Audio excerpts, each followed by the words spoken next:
За MSC телевизийн олон улсын мэдээ бол өнөөдөр Америк нэгдсэн улсын ерөнхийлөгчийн сонгуультай холбоотой за энэ сонгуулийн онцлог нэр дэвшигчдийн талаарх мэдээллийг та бүхэнд хүргэж байгаа. Тэгэхээр бид Америк нэгдсэн улсын сонгуул за ялангуяа одоо энэ Америк нэгдсэн улсын 65 дахь ерөнхийлөгчөөр сонгогдох байгаа хоёр нэр дэвшигч сонгогдвол аль нэг нь сонгогдвол олон улсад за тэр дундаа Монгол улсад ямар хамааралтай юм бэ гэдэг талаарх зөвхөн тодруулга мэдээллийг та бүхэнд хүргэхээр олон улс судлаач, геополитик, эдийн засгийн судлаач Болоргоо студиуд байгаа маань танд орой минь төргий. Орлого хэлээсэнд баярлалаа. За Америк нэгдсэн улсын сонгуул бол өнөөдөр эхэлж байна. Тэгэхээр Америк нэгдсэн улсын сонгуулийн энэ удаагийн сонгуул ер нь Америк нэгдсэн улсын сонгуул яагаад одоо олон улсад ийм их ач холбогдолтой сонгуул болоод бүх олон улсаар ингэж мэдээлээд байдаг. Ер нь бол одоо Америк нэгдсэн улсын энэ удаагийн сонгуулийг одоо олон шинжээч, эрдэмтэн судлаачид бол юу гэж үзэж байгаа хэрэг энэ бол хамгийн бохир сонгуул. Америк нэгдсэн улсын түүхэнд болсон ер нь бол сонгуул бол урд нь ч гэсэн бохир болж ирсэн. Энэ удаа бол хамгийн дээд зэгтээ бүр оргилдоо хүрч идэв гэсэн.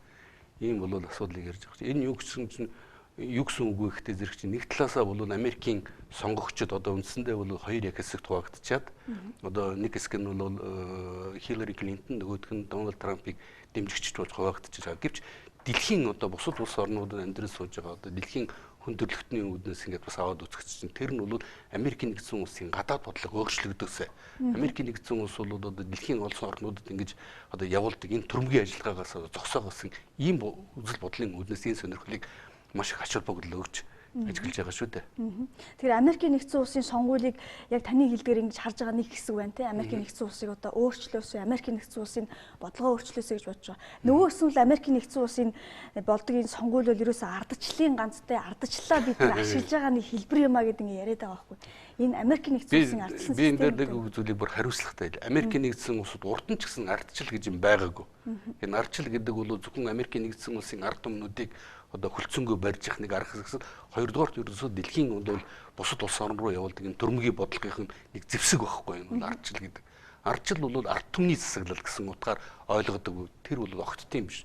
Энэ бол зөвхөн ардчил гэдэг бол үндсэндээ бид нар хэдэн жилийн өмнө харсан 2011 онд нөгөө Occupy Wall Street гарахад тэнд бол одоо Америкийн нэгдсэн улсууд 99% нь бол жирийн ард түмнүүд байна.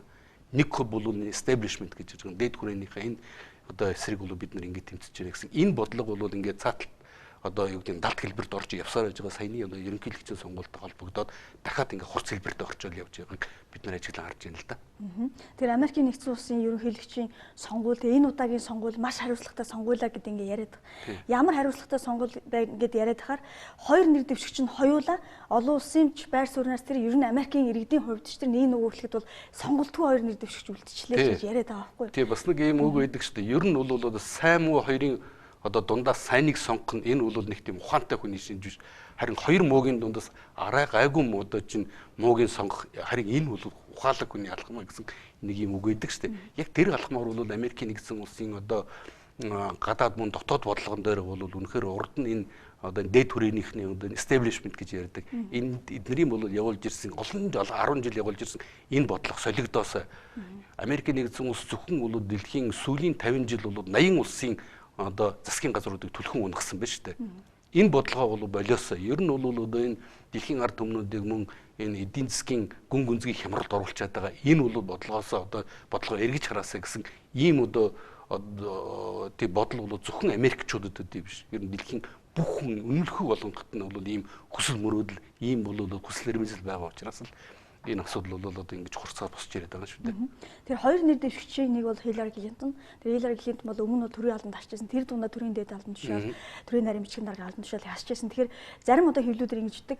Америкийн нэгдсэн улсын төрийн нарийн бичгийн дарга байхдаа өөрөглөө Бушийн одоо ерөнхийлөгчийн засаглалын үед байхад Бушийн явуулсан бүх гадаад бодлогын цаана бол Кондолиза Райс болон Хиллари Клинтон хоёр бол байсан юм аа. Гол хэрэгжүүлсэн гэсэн байсан юм аа гэж ярьдаг. Хиллари Клинтон төрийн нарийн бичгийн дарга байхдаа хийжсэн үйл ажиллагааг Дональд Трамп бол шүүмжилж байгаа. Ийм хүн одоо улсын ерөнхийлөгч байж болох юм уу гэдэг яг энэ үйл явдлын тааш төрийн нарийн бичгийн дарга байхдаа Хиллари Клинтон. Тийм ер нь бол бид нар ингээд эргээд хард юм бол 2001 оны 11 сарын 9 сарын 11-ний үйл явдлаас хойш бол ялангуяа одоо энэ урд нь бол явуулж ирсэн энэ бодлого бол бас маш их одоо хурц хэлбэртэй орсон. Тэрийг юугаар гэхээр 2003 онд Ирак рус руу бол дайран орсон, 2001 онд бол Афганистан улс руу дайрсан.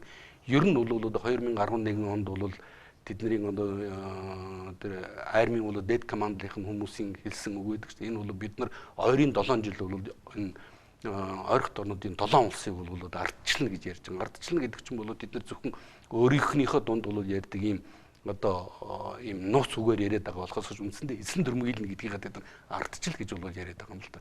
Тийм учраас ер нь бол одоо ингээд энэ бодлого би дахиад хэлэхэд бол энэ зөвхөн бол гадаад бодлого нь бол эзлэн төрмөглөх дайн дажны бодлогоос гадна бол бас Хиллари Клинтны бол явуулж ирсэн энэ бодлогын одоо улмаас Америкийн нэгдсэн улс өнөөдөр бол маш гүн гүнзгий өрөнд орчод байгаа шүү дээ. Тэгвэл зэрэг бол ер нь бол одоо ингээд зөвхөн одоо жишээ аваад үзэхэд бол Ирак улсад явуулсан энэ цэргийн одоо төрөмгийн ажиллагааны бол үндсэндээ нөгөө 6 одоо их 80 долларыг бол зөвхөн энэ цэргийн одоо зэр зэвсэг үйлдвэрлэдэг энэ цэргийн аж үйлдвэрлэл гэж ярьдаг энэ салбарт нь бол өгсөн байгаа. Мөн бол тагнуул мөн армийнхны бол одоо жишээ ашиг сонирхолд нийцэж байгаа болохоос Америкийн нэгдсэн улсын нийт ард түмний мөн одоо дэлхийн одоо хүн төрөлхтний бол ашиг сонирхолтой нийцэхгүй байгаа. Тодорхой нэг хэрэг бол одоо мэдээлэлтэй хүн бол энийг аль хэдийн ойлгосон гэж байхгүй гэж би найдаж байна л да. Тэгээ Хиллари Клинтонтой холбоотой зүгээр ярилцлага өргөжлүүлэх. Хиллари Клинтоныг хэрвээ Америкийн нэгдсэн улсын 65 дахь ерөнхийлөгчөөр сонгогдвол дэлхийн 3 дугаар дайн гэдэг юм чи эхэлнэ гэж зарим хэлүүд бичэн зарим нь эхэлсэн ч гэдэг үг байна.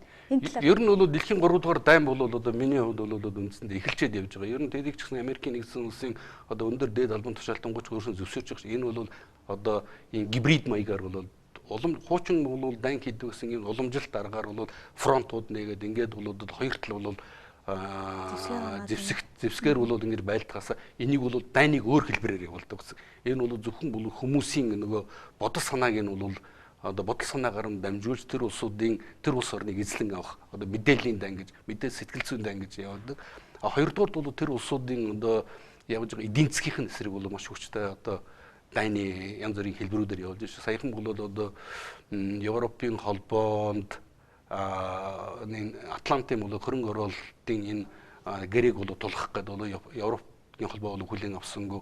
Азад болох чинь намхан далайн Монгол хөдөлтааны түншлэл гэдэг энэ гэрээг бол одоо хэсэг улсуудыг нэгтгэн оруулчихад байгаа шүү дээ. Гэвч энэ бол ингээд цаашдаа явах бол аргагүй болчиход байгаа. Өнөөдрийн бол Монголын одоо эдийн засгийн одоо гүн гүнзгий хямрал эднэр бол бүгд бол яг тэндээс одоо улбаатай тэндээс их хүсвэртэй учраас бол энийг бид нар одоо ярихгүй бол өнгөрөх ямар шаарга байхгүй л дээ.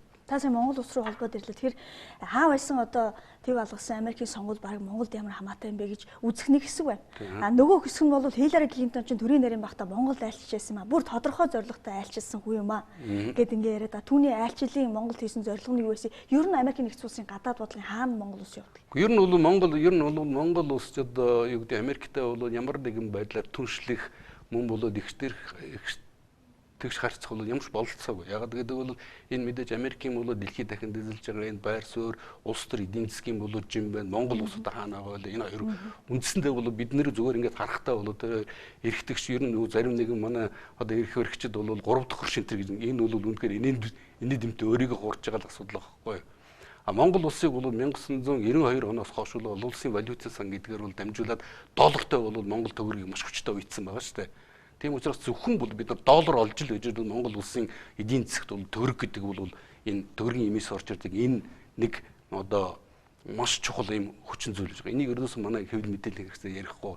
Ер нь бол Монгол улсад бол одоо өнөөдөр ингээд өрнөд одоо чинь маш хүнд хэцүү байдалд бол хүргээд байгаа энэ эдийн засаг бол тэндээс улбаатай баг. Бүр 90-ад оны ихэнх үеэс чинь хойш бол үндсэндээ манайд бол бүтцийн орч гэдэг нэрээр бол манай бүх энэ нөхөн үйлдвэрлэлийн аж үйлдвэрийн одоо тогтолцоо бол үндсэндээ устгасан шүү дээ. Гэвч бол тэд нар бол буцаагаад ямар нэгэн бол энэ үйлдвэрлэлүүд буцаагаад тэдний нөгөө ярьжсэн зах зээлийн энэ байдлаа сэргийлэх гэсэн ямар ч тусламж бид нар үзүүлээгүй шүү дээ. Нэгдүгээр. Хоёрдугаард бол мөн би түрүүчийн ярьсан одоо энэ долларын юм байж байгаа. Гуравдугаард манайд бол Америкийн одоо энэ үзэл суртал бол нөхөр хавтгай байгаа байхгүй. Манай энэ улсууд бол Монгол улсын ашиг сонирхлыг үндсэндээ бол мэдэхгүй болсон дийлэнх юм болчиход байна шүү дээ. Америкийн ашиг сонирхлыг өөрийнхөө ашиг сонирхолтой бол төсөөлж одоо чинь ижлэх юм шиг бодоод байгаа. Гэвч огттой юм биш байхгүй. Америк ер нь ганцхан одоо чинь Монгол улстай чинь дэлхийн бүх улсуудтай харьцахдаа бол түншийн юугаас одоо үүднээс бол харьцдаггүй. Ямар нэгэн бол найрамдал одоо бусад одоо чинь харилцааны үүднээс гагцгүй тэднэр бол эдийн засгийн сонирхлоор ханддаг. Та бүхэн бол харж байгаа саяхан бол оюу толгой мөн таван толгой ер нь бол Монгол улсын эдийн засгийн гол асуудууд дандаа монголчууд ашиггүй талаар шийдэгдээд байгааг харж байгаа байна. Энэ бол зөвхөн энэ бодлогын энэ далд бодлогын реал политик гэж ярьдаг чинь энэнийх зөвхөн илэрлүүд нь байгаа байхгүй. Гэвч энэний цаана бол мөн маш олон асуудлууд хоригдсон байгаа л да. За Хиллари Клинтоны хувьд бол юм байна. За Дональд Трамп нэр дэвшигчийн тухай. Ер нь Дональд Трамп бол Америкийн бол одоо олон тэрбумтэн Дональд Трамп бол одоо өнөөдөр бол 70 настай. Нью-Йоркд бол маш олон одоо энэ үйл хөдлөх эзэмшдэг. Ер нь бол барилгын бизнесээр бол ингэж бол өөртөө бол мөнгө хийсэн гэж ярьдаг. Гэвч бол Дональд Трампыг яагаад ингэж хүмүүс дэмжиж байна гэхдээ зэрэг чинь хамгийн гол нь өнөөдөр Дональд Трампын тэр ярьж байгаа одоо дэвшүүлж байгаа үзэл санаанууд нь яг энэ дээд түрээнийхний энэ establishment-ийн эсрэг байгаа учраас энийг бол одоо Америкийн маш олон жирийн хүмүүс мөн ялангуяа бол Америкийн нэлээд бол мэдлэгтэй боловсралтай хэсэг нь бол дэмжиж байгаа. Гэвч Хиллари Клинтоныг болохтой зэрэг бол одоо банкуд ер нь бол неоконууд гэж ярьдаг шин неокон одоо олигарх элитүүд гэж ярьдаг. Тэр чинь неокон гэж чинь нео консерватив үзэлтэй дэлхийд ердөөсөө одоо Америкийн нэгдсэн улс жанжилах ёстой гэдэг ийм одоо үйл санааг зүтгүүлдэг энэ хэсэг нь бол мөн энийг бол дагаад мөн одоо нео одоо либералчид мөн олон нийтийн мэдээллийн хэрэгслийн энэ бол улсууд нийлээд Дональд Трамп руу маш хүчтэй дайралт хийж байгаа бол бид сүүлийн одоо хэдэн сар ажиглаж харж штэ сонсож байна. Ер нь бол одоо чинь тэрнтэй холбогдуулаад ингээд хэлэхэд бол Билл Клинтон, Дональд Трамп, Хиллари Клинтон нарын гэр бүлийн бол Clinton Foundation гэдэг бол гэр бүлийн одоо сан байгаа шүү дээ. Тэрэнд бол 1997 онд бол Билл Клинтон өөрийнх нь нөхөр тий. Тэр нөхөр бол Америкийн нэгдсэн улсын ерөнхийлөгч байхдаа гэр бүлийн энэ санг анхагдаж санаачил байгуулсан. Тэгэхээр би энэ дээр бол зориуд анхаарч тэр бол дэлхийн одоо чинь хамгийн одоо хүчрэг гүрэн Америкийн нэгдсэн улсын ерөнхийлөгч байхдаа өөрийнх нь гэр бүлийн санг зохион байгуулсан байгаа байхгүй тэрийг байнга. Тэгээд энэ хугацаанд бол 2 тэрбум гаруй доллар бол зарцуулсан. Энэ санг бол эхлээд ер нь бол одоо бусад одоо ямар нэг хөгжиж байгаа улсуудад туслах ямар нэгэн бол хүмүүсийг бол одоо чинь энэ төрийн бол бүрэн хараанаас одоо ямар нэгэн байдлаар бол чөлөөлөх гэсэн ийм сайн сайхан буйны бол зорилго тавьж исэн боловч тэн цугласан мөнгөнүүдийн бол 6% нь бол яг тэр одоо тунхаглаж ирсэн тэр сангийнхаа бол зориултаар зарсан. Бусдыг нь бол дандаа одоо энэ олон улсын мөн бол Америкийн дотоод улс төрийн бол үйл ажиллагаанд зарцуулж гэдгийг бол саяхан энэ Америкийн нэгдсэн улсын холбооны мөрдөх төвчөөг нас бол зарласан шүү дээ. Энэ асуудал. Тэгэхээр Дональд Трамп одоо энэ establishment-ийн эсрэг одоо яг мөрийн хөтөлбөр нь бол тодорхойгүй л. Гэхдээ Дональд Трамп бол ярьж хэлж байгаа олон нийт тандан хэлж байгаа үний юм байна. Гэхдээ Дональд Трамп хэрвээ ерөнхийлөгчөөр сонгогдвол энэ одоо энэ олон жил яасан Америкийн гадаад болго өөрчлөгдөж чадах юм. Гэхдээ мэдээж бол энэ бол одоо чинь өдөртлөг маш одоо эргэлзээтэй. Энэ бол би бол хувьдаа бол энд нэг итгэхгүй байна. Гэлэг ихтэй өнөөдрийн бол одоо чинь энэ Хиллари Клинтоны бол ярьж байгаа энэ бол хүмүүсийн одоо энэ уриалж байгаа ер нь бол дайнд бол одоо уриалж байгаа энэ юм бол арай одоо жахан тийм намжхал уу гэсэн ийм болоод итгэл бол надад төдийгүй мөн бол бас энэ асуудлыг бол судалдаг олон орны бол эрдэм судлаачийн донд байгаа учраас би дахиад хэлэхэд бол хоёр мөгийн дундаас арай гайгүйг нь сонгох юм бол одоо чинь Дональд Трампыг дэлхийн ард түмэн бол сонгох хэрэгтэй. Ягаад гэвэл энэ хүн бол дэлхийн одоо чинь өөрийнхний одоо зүгээр дор хаяж бол тэр хүний энэ одоо энэ сонгуулийн одоо явцдаа бол ярьсан зүйл мөн ярьж байгаа одоо уриалж байгаа энэ болох зүйл шиг үнэхээр бол Америк бол гадагшаа бол энэ олон маш их хэмжээний бол хөрөнгө мөнгө зарж бол 800 гаруй бол цэргийн баазууд одоо дэлхийн бөмбөрхий бүрдсэн энийгээ бид нар болох хэрэгтэй байна. Бид нар гол бол асуудлаа өөрийнх нь дотоод одоо асуудлуудаар төвлөрөх хэрэгтэй байна. Төвлөрөх хэрэгтэй байна гэж яриад байгаа шүү дээ. Энэ нь бол одоо дэлхийн өнөөгийн нөхцөлд өнөөгийн одоо яг энэ хоёр хүний сонголтын нөхцөлд бол одоо дэлхийн хүмүүс арай Дональд Трамп нь арай жахан 80 тийм бодлого явуул бас дэлхийн бусад ард түмнүүдэд нэг тийм одоо цаашид өөрийнх нь бодлогоор явах нэг тийм шанс өгөх юм болов уу гэж харж байгаа. Гэхдээ бол бид чамтай бол яг одоо санал нэг байна. Энийг бол мэдээж Америкийн элитүүд одоо ямар establishment чинь банкирууд, санхүүгийн төр том бүлэглэлүүд мөн энэ цэргийн аж үйлдвэрийн бүлэглэлүүд мөн тагнуул тусгай албадын бас энэ том бүлэглэлүүд бол ийм боломж бол өгнө гэхэд бол маш одоо эргэлзээтэй л дээ тэр бол.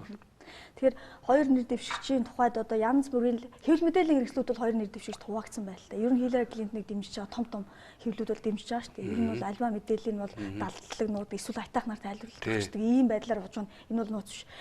Тэгвэл одоо яг энэ хоёр нэр дэвшигчийг урдчилсан байдлаар Хиллари Клинтон тэг 15% ялж ийн ч гэдэг юм ийм урдчилсан юмнууд яваад байна л да. Тэг урдчилсан санал асуултууд гэдэг ч юм уу хэрвээ ингээд та бүхэн одоо интернетэд ороод Америкийн бол хэвлэлүүдээр юу бичиж байгаа ингээд харах юм бол ерөнхийд нь бол тэд нар чинь одоо Дональд Трампыг бол дэмжиж байгаа хэсэг нь болохоор Дональд Трампын одоо 1-2% бол зарим нь бол 3-4-6% бол одоо Дональд Трамп тэргүүлээд байна гэж ярьж яхад Хиллари Клинтоныг бол мөн дэмжиж байгаа нүд нь бас 2-3% одоо Дональд илрүүлээд байна гэсэн ийм юм. Гэвч энэ нь бол ямар нэгэн одоо бидний ихэнх хүмүүсийн бол ойлгодог шиг бол хүмүүсээс одоо тодорхой тооны хүмүүсээс санал аваад тэдний бол саналын дунджийг зарлаад байгаа гэж эн чинь мөн эргүүлээд нөгөө төр улсуудад нөлөөлөх гэж байгаа бас нэг сонгуулийн технологи арга байхгүй. Хэрэг бол одоо зарим одоо манай хэвлэлүүдээр ч ингээд бичин энэ Хиллари Клинтоныг бол одоо төрүүлж яах гэдэг ингээд зарлаад байдаг юм бол мөн эргэлзэж байгаа улсууд бас нэгэнт бол одоо жишээ нь тэр одоо төрүүлж байгаа учраас тэрэнд бол өгч магадгүй гэсэн ийм бас хүлээлт бас тэднэрт байгаа нь харагдаад байгаа юм л да. Тийм учраас эн чинь бас л тэгээд нөгөө нэг хүмүүсийг бас заллих одоо бас нэг тийм манипуляцийн бас нэг тийм арга л байгаа байхгүй юу. Ер нь тэгээд зүгээр ярилцлагын сүүл асуух. Энэ хоёр нэр дэвшигчийн аль нь одоо ер нь болох магадлал жоохон ойрхон байна. Цагаан ордонд. Би бол одоо ингээд хэрвээ бол үнэхээр энэ байдлыг одоо хэрвээ шударгаар ингээ болдсон бол Дональд Трампын болов би талаар ямар нэгэн байдлаар багч гэсэн хуваар ялах болов яласаа ч би миний хувьд бол зүгээр тэгж бодож байна. Өнөөдрийн бол одоо чинь байдлаар хэрвээ одоо Хиллари Клинтоныг бол Америкийн нөгөө бас л би дахиад хэлгээд чинь банкны бүх салбар Wall Street-ийн бүх банкирууд мөн бол одоо энэ Америкийн гадаад бодлогыг төлөөлдөг бол үнэхээр тэр 1% гэж бидний яриад идэг тэр одоо баячуудын хэсэг нь мөн бол олон нийтийн мэдээллийн хэрэгсийг тэд нар эзэмшиж байгаа. Тэдний энэ хүчийг тоцтын бол одоо Хиллари Клинтон ялах нь гарцаагүй болж байгаа. Гэвч бол саяхан хамгийн сүүлд Дональд Трамп бол юу гэж мэдгдсэн гэхдээ зэрэг чинь маш олон бол янз бүрийн энэ сонгуулийг залддаг. Нөгөө манайхны яриад байдаг царцаа гэж байдаг шүү дээ. Одоо хүмүүсийг одоо ингээд автобусаар бол одоо хүмүүсийг ачаад олон мужуудаар ингээд санал өгөөд явуулаад байдаг. Тэрийг бол одоо манайхан би бол бодохдоо бол манайхны бодож олсон арга гэж бодож байгаа. Энэ бол Америкийн ердөөсөө бол сонгуул байнгын бол тогтмол хэрэгэлдэг аргануудын нэг нь багхгүй. Хоёрдугаарт бол мөн манайд бол бас дуйлан тариад байдаг. Нөгөө хар машинаар бол одоо сонгуул залддаг.